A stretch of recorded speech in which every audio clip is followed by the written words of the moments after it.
Hey, gang. Good afternoon. It's a very special moment for me because rarely does an individual in my lifetime get to introduce to you one of my biggest heroes. He has been a man of courage and conscience and bravery all of his life.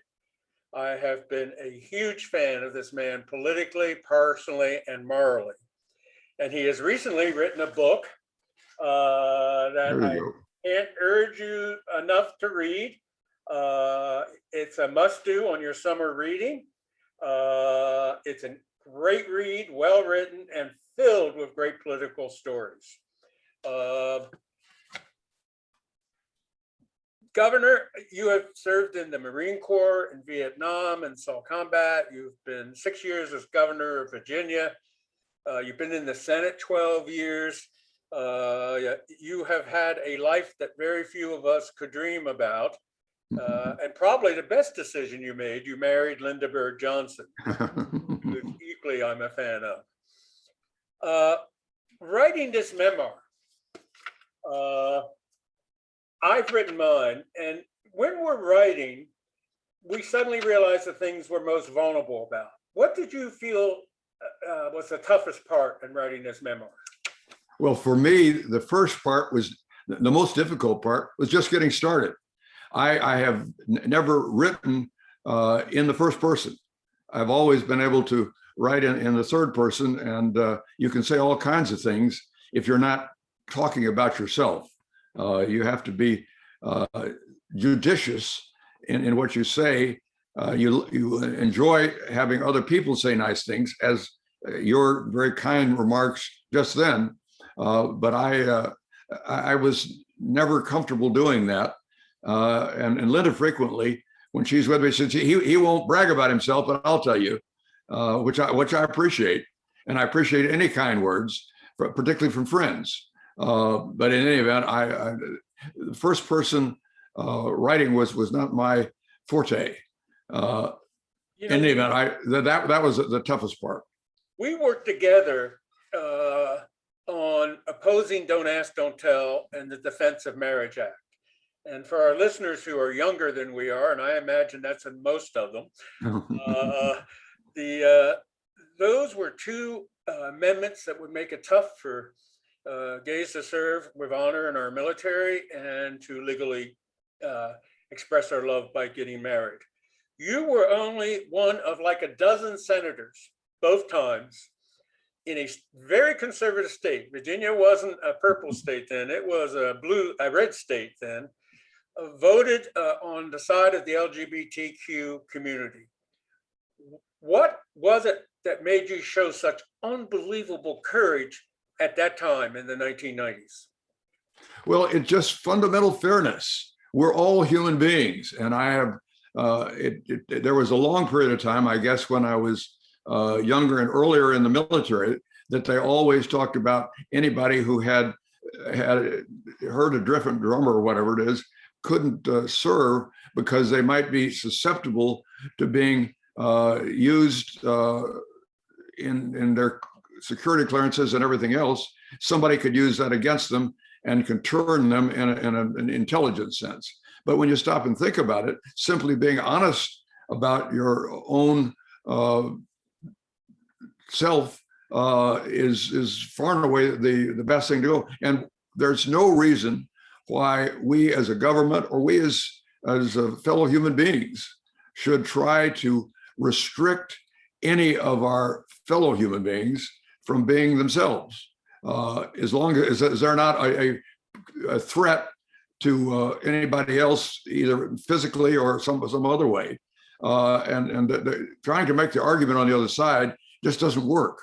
I'm not really a practicing lawyer, but I do know that there are sometimes two sides to a question. And I wouldn't want to have to argue the side we ought to discriminate. We ought to be inhospitable. We ought to make life more difficult for those who don't happen to agree with us on every single issue. We've seen recently in politics that really doesn't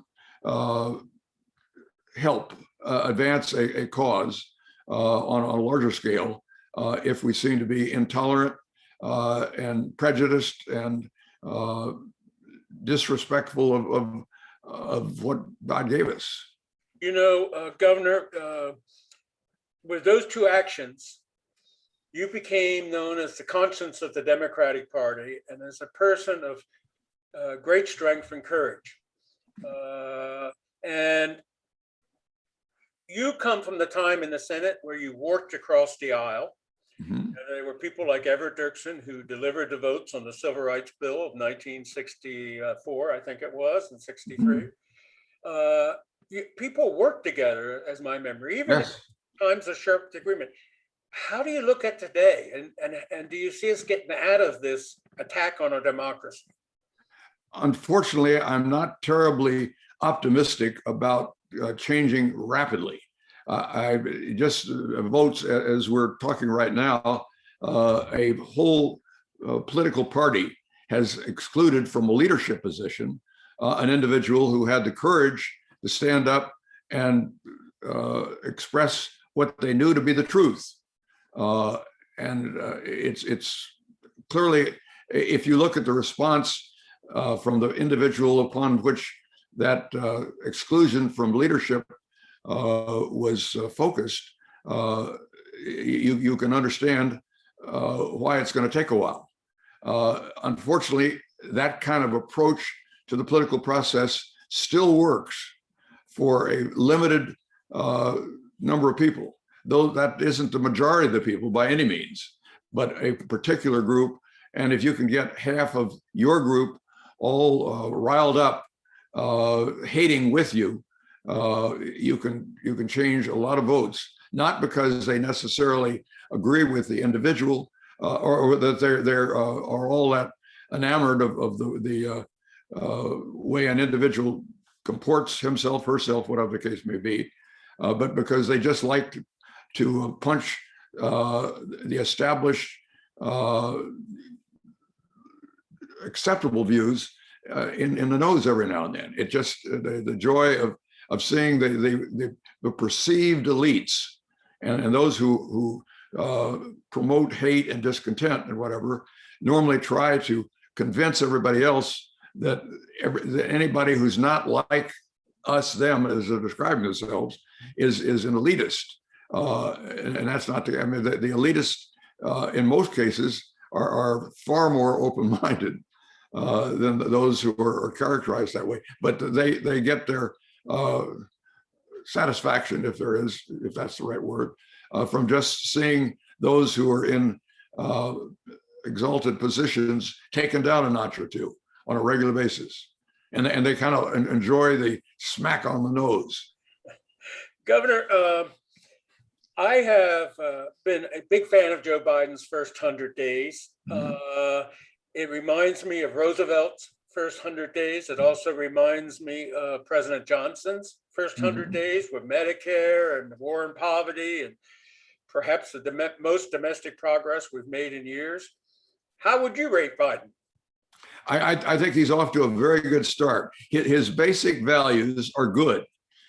His difficulty is going to be to convince a majority in each house that his solution works for everybody, and to get sign on in what has become a regrettably very politicized environment. And I do talk about this a little in the book. I don't go into a whole lot of detail, but I'm not comfortable at all with so many of the appeals that are based on simple hatred. You don't advance any cause if you're just putting people down. It's like I said, in my day, the respectable racists was called the White Citizens Council. Yes. You know, the middle class joined the White Citizen Council, the upper class and the lower class joined the Klan. It's almost like the White Citizen Councils have gained power in the Republic. There's a certain relevancy. I haven't quite seen it characterized that way, but I mean, that's obviously where we are. And those who want to promote a society that doesn't include anybody like themselves if they can get enough of a smaller group to agree with them and get everybody else to shut the process down, That's what so much of this legislation to eliminate the power of everybody to vote amounts to simply not allow those who hold different views or that may come to this country and look a little different or have somewhat fundamental values that aren't exactly the same as ours, that we should exclude them. That makes no sense if you're trying to make the world a better place. Anyhow. Governor, come from a very political family on both sides. Are any of your children, grandchildren, do you see signs of them participating to the extent that their family history has seen? Yes, I do. Fortunately, I mean, it's a little early for the grandchildren. Our eldest grandchild is in high school, and we have our two youngest are two cute little guys that are not yet fully capable of taking in all of what their environment provides for them. But all three of our daughters have been involved in one way or another in what I call good causes.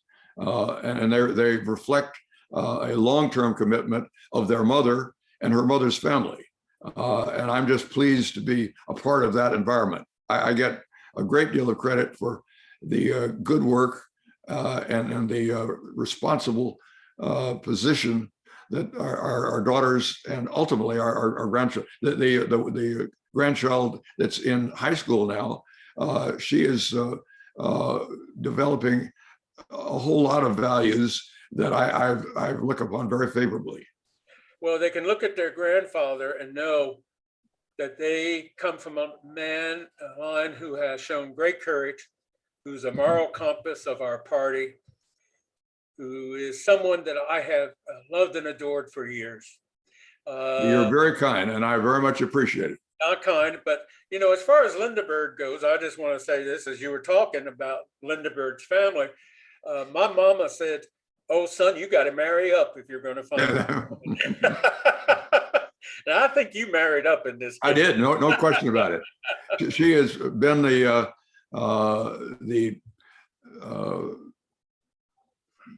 guiding light in many respects, to the extent that our daughters have all succeeded and done well. I give her most of the credit. I was very supportive, but she was a hands-on person. And in most cases, mothers are the ones who have the principal, particularly the early responsibility. And I was like probably a typical father. I had other interests that required me to be away, and I couldn't attend all of their games or whatever the case may be. Linda has been superb on being a hands-on mother, and we have, again, just the next generation, three remarkable daughters who have managed to grow up being very normal, and notwithstanding the chance of being born into a relatively privileged environment, and have not been pulled down by it, and can deal with many of the aspects of life in ways that certainly are encouraging to their parents. I want to say, as I close here, not only was Linda Bird a good mother, is a good mother, she also joined you in showing a lot of courage and leadership over the years on tough issues. And she was right there through the whole battle, years-long battle for marriage equality. I remember her and her sister signing statements and letters. So please give her my love and the rest of your family. I will indeed. Two things to our readers here. One, they should subscribe to my blog when this is over. And second, you're doing yourself a disservice not to get this book for your summer reading. So thank you, Governor. We're very grateful. Grateful for your years of service, grateful for your courage, and I'm grateful for your friendship. And I thank you for everything you have done to focus the attention of many of us on what we can do to make this a greater country, a greater universe, and to include everyone in ways that prior to your singular leadership early on would have been much more difficult to accomplish. So I return the favor as one of your longtime admirers for being such a principled leader in this area. Thank you so much, Governor. And it warms my heart to have been able to do this interview. Love to your family, love to you, and good health to you all. Thank you. And the very same to you.